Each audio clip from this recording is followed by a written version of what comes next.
कार्तिक मास महात्म्य कथा अध्याय 1। मैं सिमरून माता शारदा बैठे जिन्वा आए। कार्तिक मास की कथा लिखी कमल हर्षाय।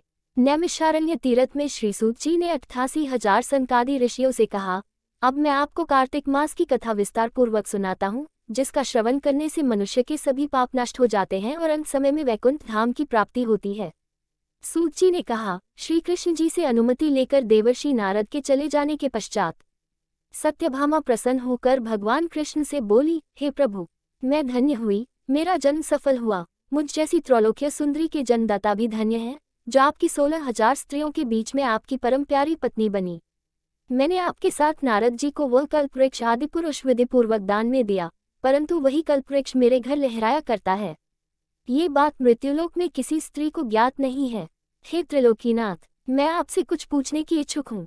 आप मुझे कृपया कार्तिक महात्म्य की कथा विस्तार पूर्वक सुनाइए, जिसको सुनकर मेरा हित हो और जिसके करने से कल्पपर्यंत भी आप मुझसे विमुख न हों।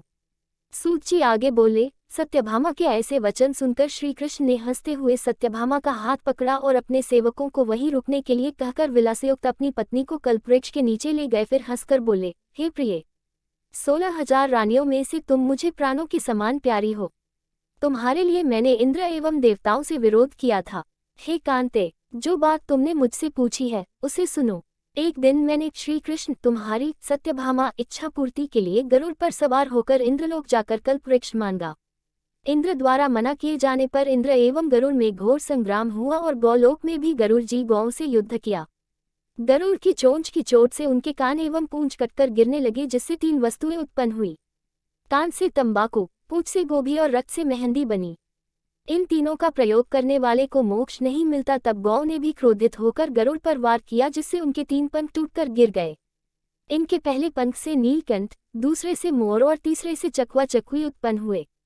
हे प्रिय, इन तीनों का दर्शन करने मात्र से ही शुभ फल प्राप्त हो जाता है। ये सुनकर सत्यभामा ने कहा, हे प्रभु, कृपया मुझे मेरे पूर्व जन्मों के विषय में बताए कि मैंने पूर्व जन्म में कौन कौन से दान, व्रत व जप नहीं किए हैं। मेरा स्वभाव कैसा था, मेरे जन्मदाता कौन थे और मुझे मृत्युलोक में जन्म क्यों लेना पड़ा। मैंने ऐसा कौन सा पुण्य कर्म किया था जिससे मैं आपकी अर्धांगिनी हुई।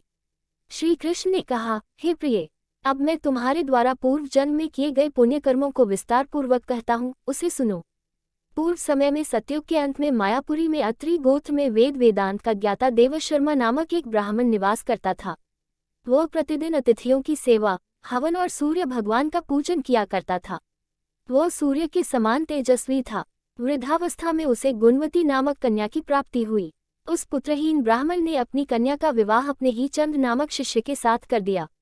वह चंद्र को अपने पुत्र के समान मानता था और चंद्र भी उसे अपने पिता की भांति सम्मान देता था। एक दिन वे दोनों कुश व समिधा लेने के लिए जंगल में गए। जब वे हिमालय की तलहटी में भ्रमण कर रहे थे, तब उन्हें एक राक्षस आता हुआ दिखाई दिया। उस राक्षस को देखकर भय के कारण उनके अंग शिथिल हो गए और वे वहां से भागने में भी असमर्थ हो गए। तब उस काल के समान राक्षस ने उन दोनों को मार डाला। चूंकि वे धर्मात्मा थे, इसलिए मेरे पार्षद उन्हें मेरे वैकुंठ धाम में मेरे पास ले आए। उन दोनों द्वारा आजीवन सूर्य भगवान की पूजा किए जाने के कारण मैं दोनों पर अति प्रसन्न हुआ। गणेश जी, शिव जी, सूर्य व देवी, इन सब की पूजा करने वाले मनुष्य को स्वर्ग की प्राप्ति होती है। मैं एक होता हुआ भी काल और कर्मों के भेद से 5 प्रकार का होता हूँ। जैसे एक देवदत्त, पिता, व्राता आदि नामों से पुकारा जाता है। जब वे दोनों विमान पर आरूढ़ होकर सूर्य के समान तेजस्वी, रूपवान, चंदन की माला धारण किए हुए मेरे भवन में आए, तो वे दिव्य भोगों को भोगने लगे।